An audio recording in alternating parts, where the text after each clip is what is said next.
Enzo Ferrari, born on the 20th of February 1898 in Modena, Italy, was the founder of possibly the most famous racing and sports car companies the world has ever seen. He was the son of Alfredo and Adalgisa Ferrari, who owned a carpentry business in the small village of Modena. Enzo also had a brother called Dino. At the age of 10, Enzo's father both took him and his older brother to watch the 1908 Circuito di Bologna, where they witnessed Felice Nazzaro's first place victory. This inspired Enzo to one day be a racing car driver, and that's exactly what he did.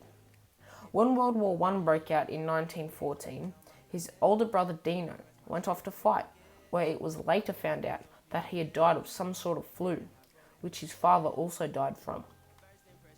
Despite this tragedy, once of age, Enzo also went off to war, fighting in the 3rd Mountain Artillery Regiment for the Italian army. Enzo also became very unwell, but overcame his illness. Once home, Enzo desperately wanted a job in the car business. He tried working for Fiat, but came out of it as a test driver for CMN. Enzo Ferrari made his debut in the 1919 Parma Poggio di Bussetto hill climb race, finishing 4th overall. He also took part in the Targa Florio on the 23rd of November that same year, but was forced to pull out due to a fuel tank leakage. In 1920, Enzo finally joined Alfa Romeo as a driver.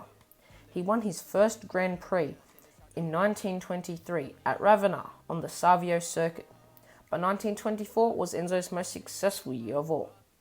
He won Grand Prix in Ravenna, Polesine and Pescara, but after the death of Antonio Ascari, one of Enzo's fellow racing car drivers, and the birth of his first son Alfredo in 1932, Enzo retired from racing to then focus on building Alfa Romeo race cars. His son Alfredo later died at the age of 24 due to a disability called muscular dystrophy. In 1929, Enzo developed a race team of superstar racers. He named them the Scuderia Ferrari. The Scuderia Ferrari were very successful, winning 11 out of 41 Grand Prix. This was when the prancing horse started to show up on the cars they raced in. The emblem was created by an Italian fighter pilot, Francesco Baracca, during World War I.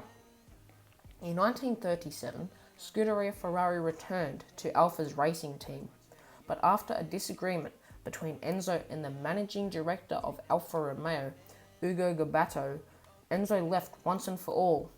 This was how he founded Auto Avio Costruzioni, a supplier of parts to different race teams. In 1940, Enzo managed to produce 2 racing cars for the Mille Miglia, driven by Alberto Ascari and Lotario Rangoni. The outbreak of World War II forced Enzo's business into the production of war machinery, but his factory was later bombed, and that led Enzo to move from Modena to Maranello, another small town about 20 kilometers south of Modena. At the end of the war, that's when Enzo decided to start making his very own cars. They were to bear the name Ferrari. It was 1947 and Enzo wanted revenge, so what better way to do it than defeat the dominating Alfa Romeo at the next Grand Prix.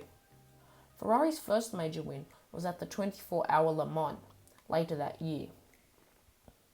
Then, Ferrari went on to be enrolled at the new Formula One Championship in 1953.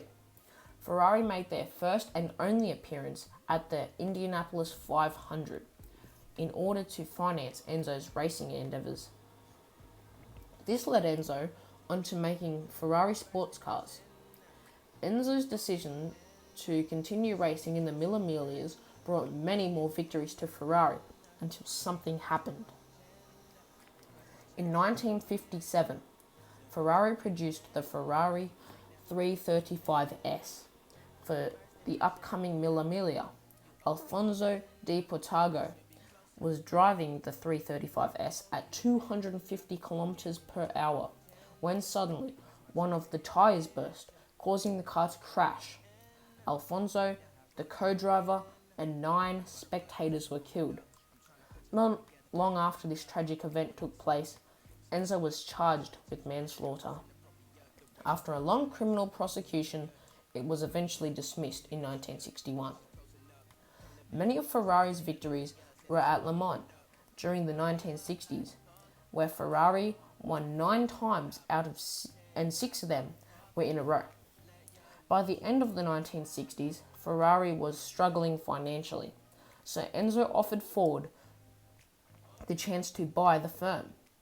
But Ferrari later withdrew after discovering that Ford wouldn't give Enzo full control over the racing department, which then led on to Ferrari selling 50% of the company to Fiat. In 1981, Ferrari tried to regain their fortune by switching to turbo engines. In 1982, the second turbo-powered Ferrari, the 126 C2, showed a lot of promise, but unfortunately, the driver of the 126 C2 was violently killed in a practice run before the Belgian Grand Prix. The Scuderia Ferrari moved forward and then went on to win the Constructors' Championship in 1983, but would never see the championship glory again due to the death of Enzo Ferrari in 1988 at the age of 90 in Maranello. But skip back to 1984 when the first ever Ferrari sports car went into production. The 288 GTO was the beginning of a new era, an era where Ferrari made cars for the people. After the 288 GTO came the Ferrari F40. Some say it is the best supercar of all time, and then others say it is just a representation of Ferrari's 40th anniversary. Many more sports cars came after that as well, like the F50 and the Dino, named after Enzo's brother who died in the war. And then there's the newer models, like the LaFerrari, which can reach 349 kilometers per hour. Also, the Ferrari Enzo, obviously named after the man himself. Ferrari continue to race and make sports cars, as well as show them off in the Modena Ferrari Museum and the Maranello Ferrari Museum. Both were built in 1990.